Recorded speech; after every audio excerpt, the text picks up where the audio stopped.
Hey everyone, NanMans here, and we've got another video coming out that's related to our cube. And I do have this Ravnica cube that I've done some videos on recently, and you can see the link down below in the description to see what the full list looks like. But I got 6 of my friends together, we were able to draft the cube up and then do some matches with it. This episode that we're going to be doing is only the draft portion, but you can see each individual pick that I was able to pick throughout the draft on all the packs that we did. There's a couple different rules that we did for this cube draft that I'll talk about in the actual video, but wanted to do a quick intro. We've also got some other fun content coming out that's not modern related. We've got another Commander game that's coming out on the 6th, and then we've got, of course, more modern content coming out with some modern meta breakdown videos this month. So a lot of great content coming out for the month. So if you have not subscribed yet, make sure you consider subscribing to the video. But without further ado, let's jump into the draft.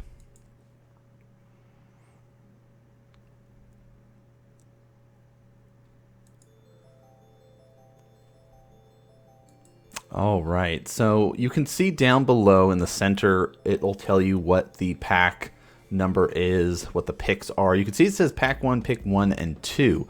And the reason for that is I tried to do it like double masters, is to help players solidify what colors and what guilds that they want to focus on.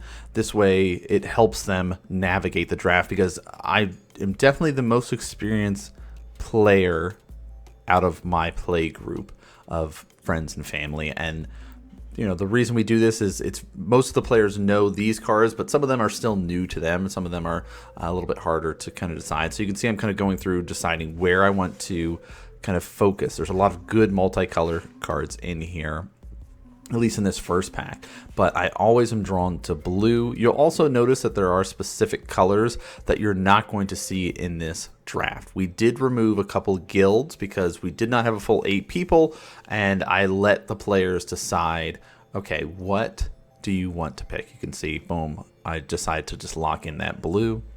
We do not have Dimir, so you will not see any mill strategies. That's the main component of what Dimir does. It's mill and removal, so that we will not see any Dimir stuff. You will see blue cards, you will see black cards, but you will not be seeing Dimir specifically. You will also not be seeing any Selesnya. The players decided they did not want any token strategies, so they said, okay, we'll remove green and white from there. There is, of course, other color combinations of those like Simic and things like that, but there is no Selesnya. The other option that you could be able to be removed was Gruul. They didn't want that ramp into big dumb dudes, which is essentially the epitome of what the Gruul deck does in this cube. But you can see going through, we've got Golgari, which is green-black, Graveyard Matters, Orzhov, which is kind of that drain and discard focus. We've got Rakdos in here as well, which does have kind of that aggro in your face style of play. We've got Azorius, which is kind of where I'm going, which is a lot of that arrest, detain, delay tactics, as well as flyers. It's kind of the strategy. So if you go blue-white, you're kind of focusing on those, which is kind of where I'm leaning after I went for the 2 initial blue spells. We've got Simic, which is the +1/+1 counters as an option in here. There's also, of course, the red, blue, or is it, which is going to be rocking out that kind of OTK strategy, where you're just going to buff up one particular creature and then kind of push in and try to kill somebody with it. But you can start to see a little bit of the cards, right? Blind Obedience is technically Orzhov, but because I'm trying to go this Azorius, I can be able to pick that card up and slip it into my pile there. And now you can start to see, okay, a lot of the blue cards that are on this side of the table, right, are getting picked up, right? You can see a lot of great blue-red stuff is still available, but specifically I'm moving all those blue-red cards to the front of the pack to give to the person on my left, because I know that they're drafting that, and I'm basically helping to support the players that are around me by the picks that I choose and the information that I'm sending. Also, a lot of the players don't play Magic very often. They play it maybe once a year when we do this kind of cube draft event. So it's nice to just kind of help people out and go, okay, hey, if you need help with the cards that are in your packs, let me know. I can help you. You can see like this first 3 cards right there is giving me that information. That Rakdos is still open, but I'm also seeing some great Azorius stuff. There's some Simic stuff. So it's looking like a lot of the Golgari stuff and Orzhov stuff is getting picked up right now. From what's coming my way, this is giving me a good indication of how the side of the table is drafting around me. And you can see I'm debating between that mana fixing at this point because the signets are just so powerful, especially with a deck like Azorius in here has some expensive stuff, 5-6 cost, so getting a little bit of ramp might help, but there are some scary creatures that I have to worry about. Now you can see the picks are going very quickly because I just wanted to go initially, hey, let's look through it. Let's go through it. You can see we've got some initial interesting card components that I did not talk about initially. In my introduction to what the cube does, I was able to show you guys what cool artifact cards exist. So I do have these conspiracy specific artifacts that have extra effects, like add an extra booster, be able to pick more than 1 card out of a pack, right? Things like that. So one of the players did pick up the Lore Seeker at one point and was allowed to get a secondary pack added into. But this is one of those cards you can be able to draft it. When you draft it, you do it face up, and then the last card in every pack is going to go to a player. We've also got the option that people are revealing stuff. There's an option to trade at the end of it. So there's a lot of cool just cube specific cards that the conspiracy set came out with, and so I was like, I'll have to go. That was a quick glance at all the picks that I had made up to this point and where I was going. The pack that I have now is not very good. This one's an okay card. I don't really have any big cards that are going to sneak in from it, but I could draw into some or get some powerful Sphinxes or something like that later on. So you can see I'm kind of hemming and hawing about where I want to go. I'm talking to the player on my right, who I know is in Simic at this point in time, based on what he's drafting. So I'm just doing a quick discussion about why he might have left that or anything along those lines. But yeah, you can see just sort of, okay, there's still some cool stuff. You can wonder why this pack has so many cards in it. This is that Lore Seeker pack that I was talking about, and why this pack is so much larger is because one of the players at the other end of the table got that, picked it up, added an extra booster into the draft. So that is one of the fun things that I've added into this. You can see there's that +1 counter manipulation. I'm kind of debating about, do I want to keep with something like that because I have all this mono blue stuff, or am I going to go heavier into that blue-white? And I opted for that blue-white just in case somebody else was heavier in the signets and was trying to ramp up a little bit higher. Now, looking through this, I could go for more ramp, but at this point, I say pretty much all the blue's gone. Everybody else has been picking it up. Part of it is the 2 players to my left and right. One's going Simic, one's going Izzet, so those blues are getting gobbled up. Other players are also, I think, hemming and hawing about, do I want to go for this Pharaoh's Shield, which basically would redirect damage to it, which is a powerful card with certain effects like Boros Reckoner and things like that. But then I pull Sunforger. If you've ever seen Sunforger in Commander or something, you know how much of an all-star it is once it gets running, gets going. So I start pulling that to the front of the pack, and it's basically between those two. But I go, you know what? I'm already in white. It's not that hard to make me into Jeskai at this point. And so now I can kind of adjust how I want to play. And now there are certain cards that you'll see go around the table multiple times. Some of those I might identify early and go, this would be good for when I'm playing, but it's not going to be as effective right now. There's more important cards that I'm going to prioritize, and I have a better chance of it showing back up later. So I try to make those choices with some cards in the packs that we'll be talking about. Now there are, I like to think of this as a powered cube. You'll see, and that's not just specifically because of the rares, and it's not specifically a power cube because there's no power 9. but it's just a powerful cube in the sense that you're going to be having lots of bombs, right? There's big swingy cards that exist that you could be able to drop down and really turn the tide of things, which is, you know, different from like a popper cube, which is all like commons. Doesn't mean it doesn't have powerful cards. It just means that the power level of this cube is a little bit different. So here's this giant that I'm pulling to the front here. That's the one that all damage that would be dealt to you is dealt to the giant instead, and he's like a 4/7 or something like that, 2/7. But 7 toughness is a lot to get through when a lot of things like power is like 6. So all right, I keep pulling up these different constructs and different choices about, but I go with the Pithing Needle here just in case some people have planeswalkers or other annoying things to deal with, because there are a few planeswalkers that do exist in the color combination. So I pull up Legion's Initiative. That's showing that I did just switch up into that Boros side of things. So now I'm kind of Jeskai at this point. But there are a few planeswalkers. You saw that I got Jace as one of my first picks. Ralzeric is in here. Vraska is in here. Gideon is in here. Domri Raid's in here. But for the most part, there's not too many planeswalkers, but it does exist. And now we're going to transition over into our second pack. Again, there's 3 packs for it. You also would notice that there are no lands. I tried doing it differently where the lands were in a separate booster after. I don't think I liked it as much because, I don't know, it just, there's gates, there's colorless lands with activated abilities. So I think next time I'm going to just add the lands back into the basic packs and make people have to make those choices. It was nice to help people without the lands because you can prioritize easier, right? You can sit there and you can look and be like, oh, Assemble the Legion is such a powerful card. I got to make tokens every single turn, or I could take a land. It's like you have to prioritize, and people end up taking lands last anyway most of the time, unless you're on like 5-color good stuff, which one player did go for. But so yeah, I pretty much lock in Boros. Now that we're rotating which direction the pack goes, I decide let's kind of go with Aurelia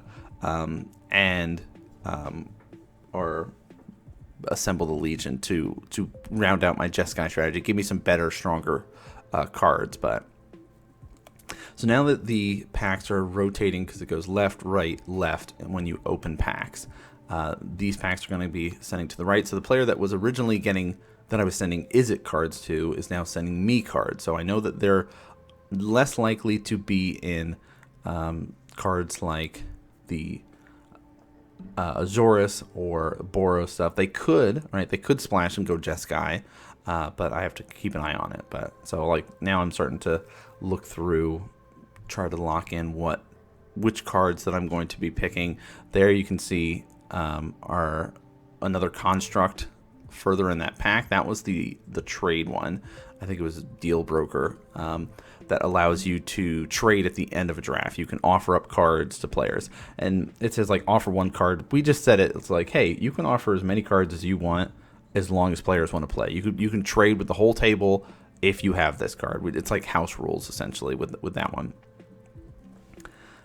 Which, make the cube your own. That's part of the fun of it, is you get to play with different cards. Again, I'm like looking through this pack and gonna start prioritizing things like mana fixing when a lot of the cards that I want aren't showing up, and that's because another player at the very end of the table, opposite of me, was starting to go into Esper. So they had originally taken a bunch of the Orzhov stuff, and now they were starting to take some of the Azorius. And you can see Biomaster Visionary. This is a new card that I've added into my cube for Simic, and it's a 4 of.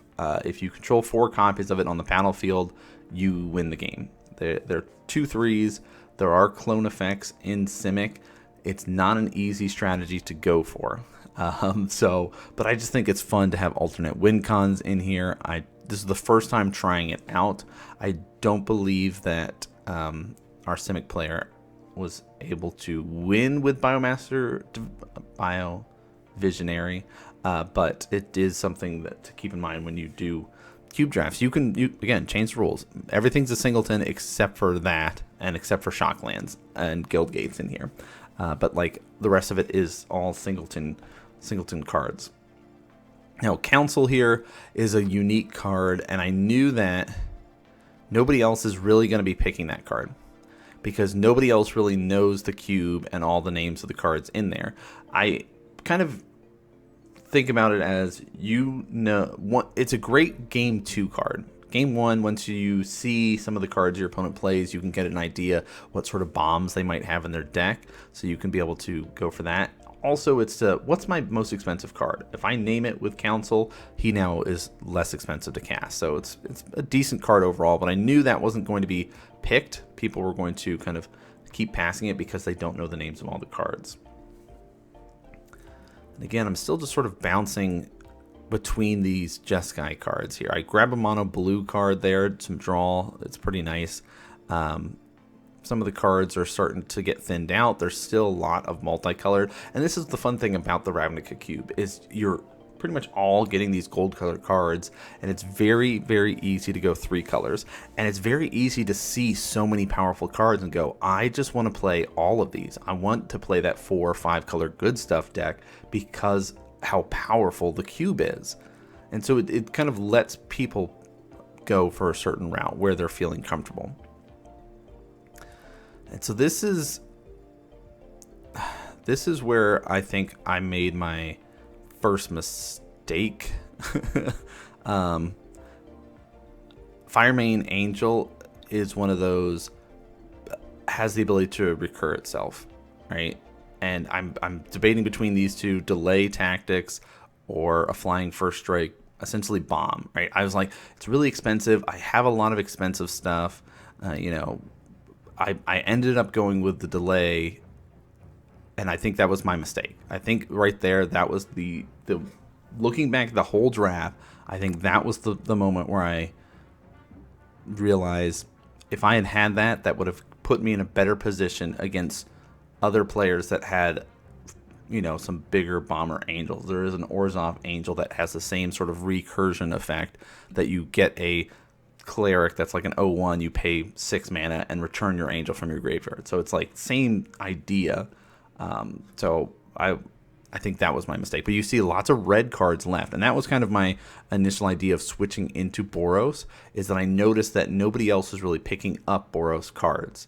So it allowed me to very easily slip into this Jeskai stuff. And now it's like, okay, where do I go with this Jeskai stuff? Am I getting more creatures so I can delay things? Do I want to make some this guy into like a 5/2 or a 2/5? I'm like, it's chance. I don't know if I really care about that. I don't really care about giving something flying here. So making so something can't block, though, whenever I cast an instant or sorcery seems pretty good, especially if I'm going to be trying to make a bunch of tokens off of my Murmuring Mystic there that makes the birds. Then yeah, look at that. That was a perfect last pick there for our Simic player. And our third pack is coming up here. Yeah, and these packs are quick. We're just going through, boom, look through it. Here's the pack. I'm not talking too much about some of the cards. If you're not as familiar with Ravnica and you're interested in some of the cards that are being drafted and played, let me know and I can go over them in more details. I have highlighted some of the cards in previous videos. You guys can check out that playlist. You will be able to see what everybody drafted at the end. I was able to get all of their decks laid out for you guys, and we'll be able to watch some of the matches coming up. So that is going to be one of the fun things that we're doing with this. Not just the draft portion, you'll actually get to see gameplay from the event. So, all right, pack 3, pick 1 and 2. Again, it's like, where is all the Azorius stuff again? There's none in this pack. So it's a good thing that I already transitioned into that Jeskai style. And so I start pulling the Boros stuff up to the front. And it's kind of debating. I mean, it's already kind of like, hey, Firemane Avenger is going to be one of the picks, but what am I going to pick as my second pick? There's a lot of Rakdos and Orzhov stuff, a lot of cool stuff for other colors, but Azorius was definitely more in the first couple packs. So Fire Main is going to be grabbed, and then it's kind of the debate. Like the first two cards are definitely more the is it route of making something bigger, making something smaller, giving something double strike. So I said just pure burn to the face or to kill a creature seems good. So then, search my library for a multicolored card. That's pretty great. But then I saw this. Then that's when I was like, oh, I have to change my priorities here because there's a lot of really cool stuff in here. But these burn spells for Boros, just in case somebody else starts going Boros, I need to basically put a kibosh on that and grab the powerful Boros cards initially. Like Helix is where I want to be. All right. I was able to get Sunforger. Tutoring those up to just kind of blast someone is great. So that creature that's near the helixes is the same ability of Boros Reckoner. Essentially, any damage dealt to it, you can redirect to a player. So you can have it like burn it with a lot of damage and just blast somebody in the face. Or if I had Shield, the Pharaoh's Shield, which I passed on, but I'm kind of going through. I'm like, okay, creatures indestructible. I get an extra combat, but then I lose. Don't really need that. So we go with the Lightning Helix for that one. That pack was definitely much harder because there was so much more Boros in that one. But this is the pack that I like to see. Right? There's some great Orzhov stuff. There's some great Azora stuff. Like these white cards that I need. There's some Boros stuff in here. I can just start pulling things up. This is what I like to do when I'm doing my draft, is pull the things that are important to me to the front so I can focus on. But yeah, I see an awesome Simic card and I get shocked. Just like, this is still in the pack? What did you take to leave this in here? Also, it's when like you cast a green spell, you got to go find another creature. It's a great card. So Arrest gets pulled to the top. There's removal. Removal is so important in cubes, so that's why it's like I start pulling that up. But delaying, just, hey, you're arrested. You can't attack, can't block, can't activate abilities. Let's do it.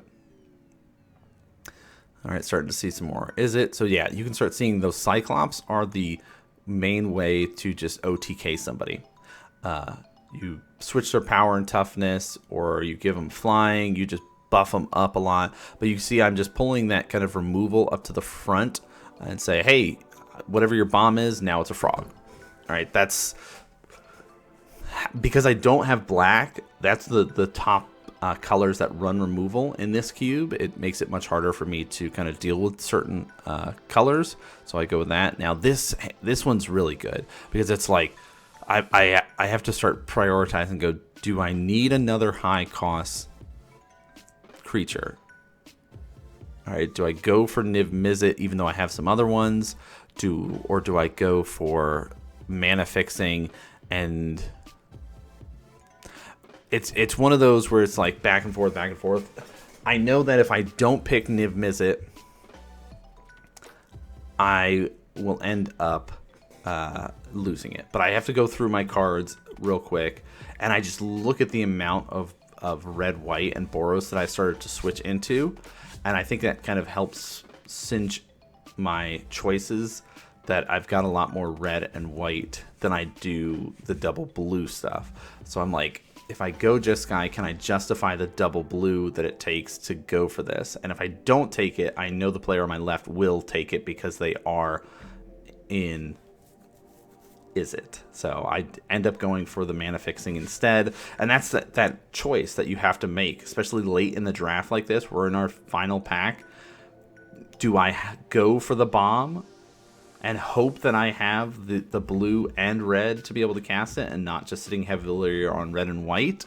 Because that would also might skew what I include in my deck to be able to fit that in. So Pride of the Cloud's cool for flyings. I don't have too much flying. Plumes of Peace is another one of those, like, hey, doesn't untap, and I can tap a creature, put something on top or the bottom. There's some good cards in this pack for me to choose from, and that's what's nice is you get into it's like this pick 7 and there's still like 4 or 5 choices that I want in my deck. So I think that has been one of the nice things about picking what cards and what guilds show up, since if I was running all 10 guilds, you know, the packs would be much more muddled. But I have enough that you can have enough cards in the cube that you can have more than 10 players participate in the cube draft. There's enough of each color that essentially 2 players get to draft those colors if they wanted to. There was really only 2 players that locked in guilds, and then the rest went 3 or 4 colors though. So it was interesting to see players prioritize specific cards during this draft. And here again, I'm like, card advantage or another creature. The sword for the gate that gives is nice.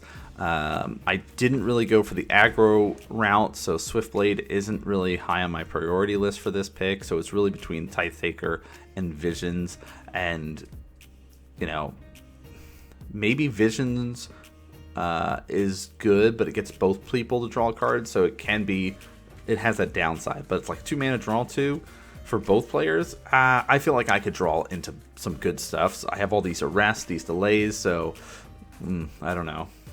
It's that risky part. And then again here, it's like maybe, I don't know, maybe grabbing that Is It card is nice, but this right here, where I just go, look at that, the Helix came back, we've got all the Boros cards that I want in here, and I can be able to grab another instant to be able to tutor up with Sunforger. And again, lots of Rakdos still in here, so whoever, that's nice for any players that have been slowly transitioning into Rakdos based on what everything is. Alright, we're getting down to near the end. I'm looking through some of my picks already. You can see a lot more Boros than I had initially anticipated. And I was looking to see, okay, how are my creature counts? Can I support taking an extra combat? It's like, nope. The Helix all day. Alright, not much blue left in here, but Remand's a nice one. It's a delay. It lets me replace itself by drawing a card, so that's kind of an easy. We're getting down to the last couple of picks here, and now I'm like, none of these are in my colors. How did this happen? how did we get to this point? So it's like mana fixing or maybe a creature that I could use. So I go with the creature here, and this is the nice pack here. This Muse Vessel, which makes players have to remove a card from their hand, and I can be able to play that remove card, is so nice. If I get this out early and my opponent has a lot of cards in their hand, that works out great. So, oh, I'm showing up the Carnal Dredger again. One of the players did have, that earlier, and so we got to see some of the last couple picks go to that player. But it was a lot of fun to be able to do the draft. You could see got all the packs. I do have these sweet little Cubemajigs that I'm using for my cube. You got to see them throughout the event.